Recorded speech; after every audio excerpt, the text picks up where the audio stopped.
السلام علیکم ورحمۃ اللہ وبرکاتہ۔ اللہ جل شانہ آپ کو اپنے حفظ و امان میں رکھیں۔ اللہ جل شانہ ہمیں رمضان کی رحمتوں سے کما حقہ مستفید فرمائے۔ مدینہ طیبہ کی فضا پر ایک خاموشی چھا گئی تھی۔ اسلام کے تیسرے خلیفہ سیدنا عثمان بن عفان رضی اللہ عنہ کو ان کے اپنے ہی گھر میں شہید کر دیا گیا تھا۔ یہ صرف ایک شہادت نہیں تھی، بلکہ یہ پوری امت کے دل پر لگا ہوا زخم تھا۔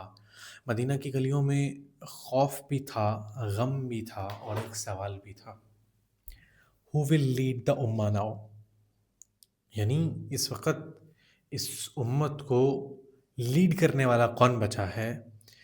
یہ وہ خلافت تھی جو چند دہائیوں میں عرب سے نکل کر شام، مصر اور عراق تک پھیل چکی تھی، مگر آج پہلی مرتبہ ایسا محسوس ہو رہا تھا کہ اگر ابھی کوئی مضبوط، عادل اور دانا رہنما سامنے نہ آیا تو یہ عظیم نظام ٹوٹ سکتا ہے۔ صحابہ جانتے تھے اس وقت امت کو صرف ایک شخص کی ضرورت ہے جو علم میں بھی بلند ہے، بہادری میں بھی نمایاں ہے اور رسول اللہ صلی اللہ علیہ وسلم کے گھر میں تربیت یافتہ بھی ہو۔ وہ تھے سیدنا علی رضی اللہ عنہ، شیر خدا۔ مگر حضرت علی رضی اللہ عنہ نے خلافت کو عزت نہیں سمجھا، بلکہ ایک بھاری ذمہ داری سمجھا تھا۔ جب لوگوں نے آ کر عرض کیا کہ ہم آپ کے ہاتھ پر بیعت کرنا چاہتے ہیں، تو علی رضی اللہ عنہ نے فرمایا کہ خلافت کا فیصلہ خفیہ طور پر نہیں ہوا کرتا، سب لوگ مسجد نبوی میں جمع ہوں اور بیعت سب کے سامنے ہو۔ یہی حضرت علی رضی اللہ عنہ کا انداز تھا کہ جسٹس فرسٹ، پاور لیٹر۔ لیکن یہاں بات بہت اہم یہ ہے کہ جسے اکثر لوگ نظر انداز کر جاتے ہیں کہ علی رضی اللہ عنہ کا دل اپنے سے پہلے والے خلفاء سے محبت اور احترام سے بھرا ہوا تھا۔ وہ فرمایا کرتے تھے، اس امت میں نبی کریم صلی اللہ علیہ وسلم کے بعد سب سے بہتر ابوبکر صدیق رضی اللہ عنہ ہیں، پھر عمر رضی اللہ عنہ ہیں۔ حضرت علی رضی اللہ عنہ نہ صرف حضرت ابوبکر صدیق رضی اللہ عنہ کے ہاتھ پر بیعت کرنے والوں میں شامل تھے، بلکہ ان کے دور میں ہمیشہ ان کے ساتھ کھڑے رہے، اور جب حضرت عمر رضی اللہ عنہ خلیفہ بنے تو سیدنا علی رضی اللہ عنہ اکثر ان کے مشیر ہوتے تھے۔ عمر رضی اللہ عنہ فرمایا کرتے تھے، لولا علی لحلک عمر، اگر علی نہ ہوتے تو عمر ہلاک ہو جاتا۔ یہ الفاظ صرف تعریف کے نہیں تھے، بلکہ یہ اس بات کا اعتراف تھا کہ علی رضی اللہ عنہ علم، حکمت اور فہم میں کتنے بلند مقام پر ہیں۔ اس طرح حضرت عثمان رضی اللہ عنہ بھی حضرت علی رضی اللہ عنہ کا تعلق بہت ادب اور احترام کے ساتھ رکھتے تھے۔ جب حضرت عثمان رضی اللہ عنہ کے خلاف بغاوت ہوئی تو سیدنا علی مرتضیٰ رضی اللہ عنہ اپنے بیٹے امام حسن اور امام حسین رضوان اللہ تعالی علیہم اجمعین کو ان کے گھر کی حفاظت کے لیے بھیج چکے تھے۔ یہی ہمارے بڑوں کا، مسلمانوں کا موقف ہے کہ تمام صحابہ ہمارے دلوں کے تاج ہیں۔ ہم بات کر رہے تھے سیدنا علی المرتضیٰ رضی اللہ عنہ کے فضائل پر کہ وہ تو بے شمار ہیں۔ رسول اللہ صلی اللہ علیہ وسلم نے فرمایا، علی منی وانا من علی، یعنی علی مجھ سے ہے اور میں علی سے ہوں۔ اور ایک موقع پر مدنی کریم صلی اللہ علیہ وسلم نے کیا خوبصورت ارشاد فرمایا کہ انت منی بمنزلۃ ہارون من موسیٰ، علی تمہیں مجھ سے وہی نسبت ہے جو موسیٰ کو ہارون سے تھی۔ یہ وہ مقام ہے جو بہت کم لوگوں کو نصیب ہوا۔ سیدنا علی المرتضیٰ رضی اللہ عنہ کی اگر زندگی کو دیکھا جائے تو آپ کے چچا ابو طالب بنو ہاشم کے سردار تھے اور رسول اللہ صلی اللہ علیہ وسلم کے سگے چچا بھی تھے، جنہوں نے مدنی کریم صلی اللہ علیہ وسلم کو بچپن ہی سے اپنی اولاد کی طرح پالا تھا۔ ابتدا میں علی رضی اللہ عنہ کا نام حیدر رکھا گیا، یعنی شیر۔ بعد میں آپ کے والد نے آپ کا نام علی رکھا، یعنی بلند مرتبہ۔ لیکن وقت آہستہ آہستہ ہمیشہ ایک جیسا نہیں رہتا، وقت بدلتا رہا۔ شخصیت جو اللہ جل شانہ نے اس امت کے سامنے نکھار کر کے پیش کرنی تھی، ان کی تربیت کا آغاز ہوا، جسے بعد میں نبی کریم صلی اللہ علیہ وسلم نے فرمایا کہ علی مجھ سے ہیں اور میں علی سے ہوں۔ علی رضی اللہ عنہ اب اس گھر میں پرورش پا رہے تھے جہاں سچائی، امانت، عبادت اور وحی کا جو ہے اترنے کا نزول ہونے والا تھا۔ یہ اس وقت کا وہ بچہ تاریخ کے بڑے انقلاب کا یعنی گواہ بننے والا تھا۔ وقت گزرتا گیا، علی رضی اللہ عنہ حضور پاک علیہ الصلوۃ والسلام کے گھر ہی میں پرورش پاتے رہے۔ آپ کی سچائی، عبادت اور کردار کو وہ روز اپنی آنکھوں سے دیکھتے تھے۔ اسی دوران مدنی کریم صلی اللہ علیہ وسلم مکہ کے شور و ہنگامے سے دور غار حرا میں جو ہے وہ جا کر کے تنہائی اختیار کرنے لگے، اور پھر ایک رات وہ لمحہ آ گیا جس نے پوری انسانی کی تاریخ کو بدل ڈالا۔ اللہ جل شانہ کی پہلی وحی نازل ہوئی، اقرأ بسم ربک الذی خلق، اور آگے سارا اللہ جل شانہ کی طرف سے جو حکم آیا، پڑھ اپنے رب کے نام سے جس نے تمہیں پیدا کیا۔ رسول اللہ صلی اللہ علیہ وسلم گھر تشریف لائے، سب سے پہلے ایمان لانے والی شخصیت سیدہ خدیجہ رضی اللہ عنہا ہے، اور پھر گھر میں رہنے والا ایک کم عمر لڑکا خاموشی سے یہ سب دیکھ رہا تھا، وہ سیدنا علی رضی اللہ عنہ تھے۔ اور جب وہ ایمان لے آئے تو پھر اس کے بعد قربان جائیں ان کے معاملات پر کہ حضور پاک علیہ الصلوۃ والسلام کے نام پر اپنی ساری کی ساری زندگی لگا چھوڑی ہے، ساری معاملات اللہ جل شانہ کے حکموں کے تابع اپنی زندگی کو لا کر کے انہوں نے کھڑا کر دیا ہے۔ حضرت علی رضی اللہ عنہ بچوں میں سب سے پہلے ایمان لانے والے تھے۔ نبی کریم صلی اللہ علیہ وسلم نے بعد میں فرمایا کہ سب سے پہلے ایمان لانے والوں میں علی کا مقام بلند ہے۔ ابتدائی دنوں میں اسلام خفیہ طور پر پھیل رہا تھا۔ حضرت رسول اللہ صلی اللہ علیہ وسلم، حضرت خدیجہ اور حضرت علی مکہ کی وادیوں میں چھپ کر کے نماز ادا کیا کرتے تھے۔ ایک دن حضرت ابو طالب نے انہیں نماز پڑھتے ہوئے دیکھا اور پوچھا یہ کون سا عمل ہے؟ حضرت علی رضی اللہ عنہ نے جواب دیا کہ اللہ کا دین ہے اور ہم محمد صلی اللہ علیہ وسلم کی پیروی کرتے ہیں۔ حضرت ابو طالب نے کہا کہ محمد تمہیں کبھی غلط راستہ نہیں دکھائیں گے، تم ان کا ساتھ ہو لو۔ یہی وقت تھا جب ایک نوجوان کا دل ہمیشہ کے لیے مدنی کریم صلی اللہ علیہ وسلم کی محبت میں ان کے مشن کے ساتھ جڑ گیا، مگر اب آزمائش شروع ہونے والی تھی، کیونکہ مکہ کے سردار اسلام کے بڑھتے ہوئے پیغام کو برداشت کرنے کے لیے تیار نہیں تھے۔ جیسے جیسے اسلام پھیلنے لگا، مکہ کے سرداروں کی دشمنی بھی بڑھتی چلی گئی، مسلمانوں پر ظلم شروع ہو گیا، مذاق اڑایا گیا، ان کو مارا گیا اور سماجی بائیکاٹ تک کیا گیا۔ خود مدنی کریم صلی اللہ علیہ وسلم بھی ان مظالم سے محروم نہ رہے۔ ایک مرتبہ جب آپ خانہ کعبہ کے پاس نماز ادا کر رہے تھے، دشمن نے آپ کو تکلیف پہنچائی۔ یہ مناظر کم عمر رضی اللہ عنہ اپنی آنکھوں سے اس وقت دیکھ رہے تھے، مگر کم عمر ہونے کی وجہ سے عملی دفاع نہیں کر سکے۔ یہ تمام واقعات ان کے اسلام کی حفاظت کا جذبہ مضبوط کرتے چلے جا رہے ہیں۔ کہا جاتا ہے کہ پھر وہ سال آیا جسے تاریخ میں عام الحزن، یعنی دونوں حضور پاک علیہ الصلوۃ والسلام کی زوجہ بھی اور ابو طالب بھی دونوں ایک ہی سال میں دنیا سے رخصت اختیار کر گئے۔ اب مکہ مسلمانوں کے لیے مزید خطرناک ہوتا چلا گیا۔ اللہ جل شانہ کی طرف سے ہجرت کا حکم آ گیا اور مسلمان آہستہ آہستہ مدینہ طیبہ کی طرف روانہ ہونے لگے۔ مکہ کے سرداروں نے آخری منصوبہ بنایا کہ مختلف قبائل کے نوجوان ایک ساتھ حملہ کرنے کے لیے مدنی کریم صلی اللہ علیہ وسلم کو شہید کر دیں۔ قرآن اس سازش کا ذکر یوں کرتا ہے کہ اور یاد کرو جب کافر تمہارے خلاف منصوبے بنا رہے تھے کہ تمہیں قید کریں یا قتل کریں یا نکال دیں۔ اسی رات رسول اللہ صلی اللہ علیہ وسلم نے ایک عظیم فیصلہ کیا۔ آپ نے علی رضی اللہ عنہ کو فرمایا کہ آپ میرے بستر پر سو جائیں تاکہ دشمن سمجھیں کہ رسول اللہ صلی اللہ علیہ وسلم ابھی اپنے گھر میں موجود ہیں، یہ جانتے ہوئے بھی کہ باہر تلواریں لیے لوگ کھڑے ہوئے ہیں۔ حضرت علی رضی اللہ عنہ بغیر کسی خوف کے بستر پہ لیٹ گئے۔ یہ قربانی صرف بہادری نہیں تھی، یہ مکمل ایمان کی علامت تھی۔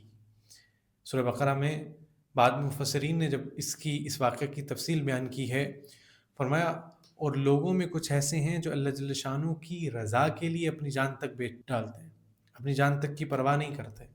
مدنی کریم صلی اللہ علیہ وسلم رات کے اندھیرے میں ابوبکر صدیق رضی اللہ عنہ کے ساتھ مدینہ طیبہ کی طرف روانہ ہوئے۔ ادھر دشمن گھر میں داخل ہوئے تو حیران رہ گئے۔ بستر پر تو حضرت علی رضی اللہ عنہ موجود تھے، مگر امتحان ابھی ختم نہیں ہوا تھا۔ مدنی کریم صلی اللہ علیہ وسلم نے مکہ والوں کی امانتیں واپس کرنے کی ذمہ داری بھی حضرت علی کو سونپی ہوئی تھی۔ کئی دن لگے مکہ والوں کی امانتیں واپس کرتے کرتے، جو ہے وہاں پر کافی وقت لگ گیا۔ جب وہ ساری امانتیں واپس کر چکے، پھر تنہا بغیر کسی قافلے کے، سخت گرمی اور پھر پیدل سفر، پھر مدینہ طیبہ کی طرف روانہ ہوئے۔ یہ سفر آسان نہیں تھا، لیکن یہی وہ راستہ تھا نوجوان کو تاریخ کے عظیم ترین مجاہدوں میں شامل کرنے والا تھا۔ مدینہ طیبہ پہنچنے پر ایک نئی اسلامی ریاست کی بنیاد جب مدنی کریم صلی اللہ علیہ وسلم نے رکھ دی تھی تو مہاجر اور انصار بھائی بھائی بن چکے تھے تاکہ محبت اور اتحاد قائم ہو۔ اس موقع پر رسول اللہ صلی اللہ علیہ وسلم نے صحابہ کے درمیان بھائی چارہ قائم فرمایا۔ روایت میں آتا ہے کہ آپ نے حضرت علی رضی اللہ عنہ سے فرمایا کہ تم دنیا اور آخرت میں میرے بھائی ہو۔ واہ کیا قسمت تھی ان کی۔ حضرت علی رضی اللہ عنہ کے مقام کی ایک بڑی نشانی یہ تھی کہ مدینہ میں اسلام مضبوط ہو رہا تھا، مگر مکہ کے کفار یہ سب برداشت کرنے کے لیے تیار نہ تھے۔ آخرکار وہ دن آ گیا جب مسلمانوں کو پہلی مرتبہ میدان جنگ میں اترنا پڑا، وہ تھا غزوہ بدر۔ مسلمان صرف 313 تھے، جبکہ دشمن تو 1000 سے بھی زیادہ تھے۔ ظاہری طاقت کم تھی مگر ایمان بہت مضبوط تھا۔ اللہ جل شانہ فرماتے ہیں اور یقیناً اللہ نے بدر میں تمہاری مدد کی حالانکہ تم تو کمزور تھے۔ حضرت علی رضی اللہ عنہ نوجوان عمر مگر بے مثال جرت والے تھے۔ آپ نے دشمن کے نامور سپاہیوں کو شکست دی اور یہی لمحہ مسلمانوں کے حوصلے بلند کرنے کا سبب بنا۔ اللہ جل شانہ نے فرمایا کہ میں نے تمہیں بخش دیا ہے۔ حضرت علی رضی اللہ عنہ ان عظیم مجاہدین میں شامل تھے۔ بدر کے بعد اسلام کی طاقت نمایاں ہوتی رہی مگر آزمائشیں ختم نہیں ہوئیں۔ جلدی ایک اور سخت آزمائش نے مسلمانوں کا آ کر کے گھیرا تنگ کر دیا، غزوہ احد۔ اس جنگ میں دنیا نے دیکھا کہ رسول اللہ صلی اللہ علیہ وسلم کی حفاظت کے لیے کون آخری لمحے تک ڈٹا رہا۔ غزوہ بدر کے بعد کفار مکہ شکست کا بدلہ لینے کے لیے بے چین تھے، چنانچہ اگلے ہی سال ایک بڑا لشکر مدینہ طیبہ کی طرف روانہ کیا۔ غزوہ احد کی ابتدا میں مسلمانوں کو برتری حاصل تھی مگر جب کچھ تیر انداز جگہ چھوڑ گئے تو جنگ کا نقشہ بدل گیا۔ اچانک دشمن کے حملے نے مسلمانوں کو تتر بتر کر کے وہاں پہ رکھ دیا، افراتفری پھیل گئی اور ایک خطرناک جنگی میدان وہاں پہ جو ہے وہ بن چکا تھا، اور ایک خطرناک خبر گونج اٹھی کہ معاذ اللہ رسول اللہ صلی اللہ علیہ وسلم شہید ہو گئے ہیں۔ یہ خبر سن کر سب پریشان ہو گئے مگر چند صحابہ ایسے تھے جو آخری لمحے تک رسول اللہ صلی اللہ علیہ وسلم کے گرد لپٹے رہے۔ ان میں جو نمایاں نام تھا وہ سیدنا علی المرتضیٰ رضی اللہ عنہ تھے۔ آپ رضی اللہ عنہ مسلسل رسول اللہ صلی اللہ علیہ وسلم کے سامنے ڈھال بن کر لڑتے رہے، تلوار کے وار اپنے اوپر لیتے رہے اور دشمن کو پیچھے دھکیلتے چلے گئے۔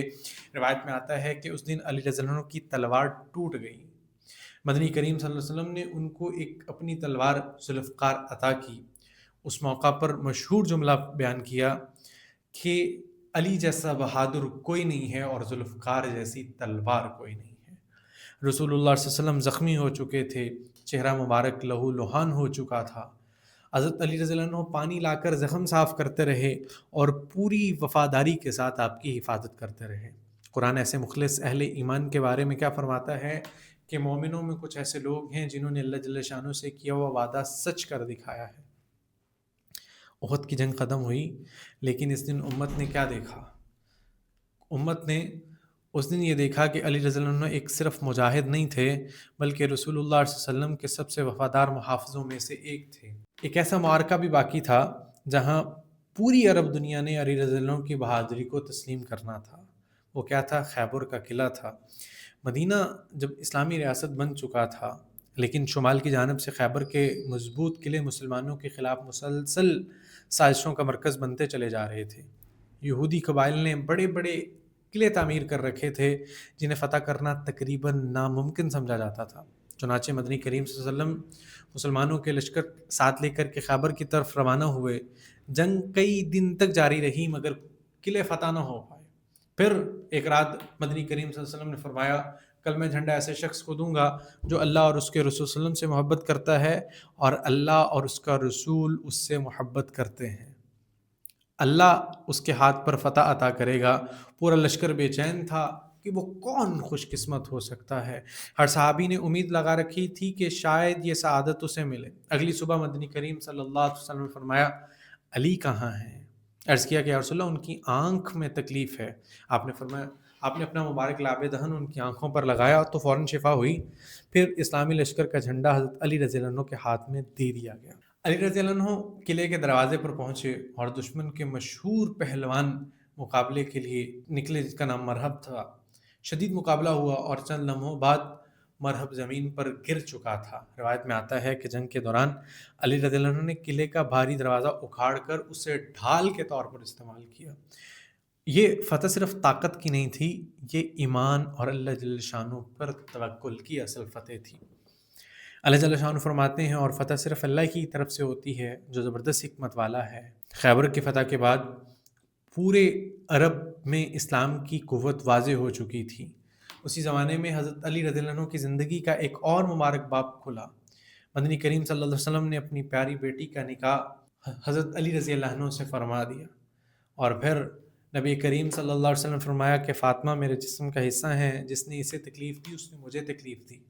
یوں حضرت علی رضی اللہ عنہ نہ صرف عظیم مجاہد تھے بلکہ مدنی کریم صلی اللہ علیہ وسلم کے گھرانے کا حصہ بھی بنے، اور تاریخ کا سب سے بڑا امتحان ابھی باقی تھا۔ وہ کیا تھا کہ وہ دن جب رسول اللہ صلی اللہ علیہ وسلم اس دنیا سے پردہ فرما گئے، وقت گزرتا گیا، اسلام میں عرب کے کونے کونے تک پھیل چکا تھا، لیکن وہ دن قریب آنے لگا کہ جس کا تصور صحابہ نے کبھی کیا ہی نہ تھا۔ مدنی کریم صلی اللہ علیہ وسلم بیمار ہو گئے، بخار شدت اختیار کر گیا، چلنا بھی مشکل۔ آخری ایام میں آپ نے فرمایا کہ آپ کو عائشہ رضی اللہ عنہ کے حجرے میں رہنے دیا جائے، وہی حجرہ جہاں اسلام کی بے شمار تعلیمات محفوظ ہوئیں۔ صحابہ مسجد میں جمع ہوئے اور رسول اللہ صلی اللہ علیہ وسلم کے کمزوری کے باوجود امت کی فکر کا عالم کیا تھا کہ آپ آخری نصیحت کے کچھ الفاظ آپ کے ہونٹوں پر ابھرے کہ نماز کا خیال رکھنا، الصلاۃ او ما ملکت ایمانکم، کہ نماز کا خیال رکھنا، اپنے ماتحت لوگوں کے بارے میں اللہ جل شانہ سے ڈرو۔ یہ امت کے لیے آخری پیغام تھا۔ پھر وہ لمحہ آیا جب رسول اللہ صلی اللہ علیہ وسلم نے آسمان کی طرف نگاہ اٹھائی اور فرمایا اللہم رفیق الاعلی، اے اللہ مجھے رفیق اعلیٰ سے ملا دے۔ اور اسی لمحے مدنی کریم صلی اللہ علیہ وسلم اس دنیا سے پردہ فرما گئے۔ مدینہ خاموش ہو گیا، صحابہ پر غم ایسا طاری ہوا کہ یقین کرنا مشکل ہو گیا۔ شدت غم میں کھڑے ہو کر کے حضرت عمر رضی اللہ عنہ کہنے لگے جو کہے گا کہ رسول صلی اللہ علیہ وسلم وفات پا گئے ہیں تو میں اس کی گردن اڑا دوں گا۔ عثمان رضی اللہ عنہ جو اس وقت مکمل خاموش تھے، پھر اس وقت میں حضرت ابوبکر صدیق رضی اللہ عنہ تشریف لائے، رسول اللہ صلی اللہ علیہ وسلم کے چہرہ اقدس کو دیکھا، بوسہ دیا اور فرمایا یا رسول اللہ آپ زندگی میں بھی پاکیزہ تھے اور وفات میں بھی۔ پھر مسجد میں جا کر وہ تاریخی خطبہ دیا کہ جو محمد صلی اللہ علیہ وسلم کی عبادت کرتا تھا وہ جان لے کہ محمد صلی اللہ علیہ وسلم وفات پا چکے ہیں، اور جو اللہ جل شانہ کی عبادت کرتا تھا اللہ جل شانہ ہمیشہ زندہ ہیں۔ پھر قرآن کی آیت تلاوت فرمائی وما محمد الا رسول، کہ محمد صلی اللہ علیہ وسلم صرف ایک رسول ہیں، ان سے پہلے بھی کئی رسول گزر چکے ہیں۔ یہ آیت سن کر صحابہ کو حقیقت کا احساس ہوا اور امت ایک نئے دور میں داخل ہو چکی تھی۔ حضرت علی رضی اللہ عنہ ان لوگوں میں شامل تھے کہ جنہوں نے مدنی کریم صلی اللہ علیہ وسلم کی تجہیز و تکفین میں حصہ لیا تھا۔ یہ لمحہ صرف جدائی کا نہیں تھا بلکہ ذمہ داری کا آغاز تھا۔ اب اسلام کو آگے بڑھانا تھا، بغیر رسول اللہ علیہ وسلم کی ظاہری موجودگی کے، اور آنے والے سالوں میں حضرت علی رضی اللہ عنہ کے ایسے فتنوں کا سامنا کرنا تھا جو امت کی تاریخ بدل دینے والے تھے۔ مدنی کریم صلی اللہ علیہ وسلم کی وفات کے بعد امت مسلمہ نے یکے بعد دیگرے عظیم خلفاء کی قیادت دیکھی۔ پہلے ابوبکر صدیق رضی اللہ عنہ، پھر عمر رضی اللہ عنہ، پھر عثمان رضی اللہ عنہ۔ اسلامی ریاست وسیع تر ہوتی چلی گئی، وقت کے ساتھ ساتھ اندرونی اختلافات بھی جنم لینے لگے۔ آخر وہ افسوسناک دن آ پہنچا جب باغیوں کے گروہ نے عثمان رضی اللہ عنہ کو اپنے ہی گھر میں شہید کر دیا۔ مدینہ طیبہ اس وقت صدمے میں ڈوب چکا تھا۔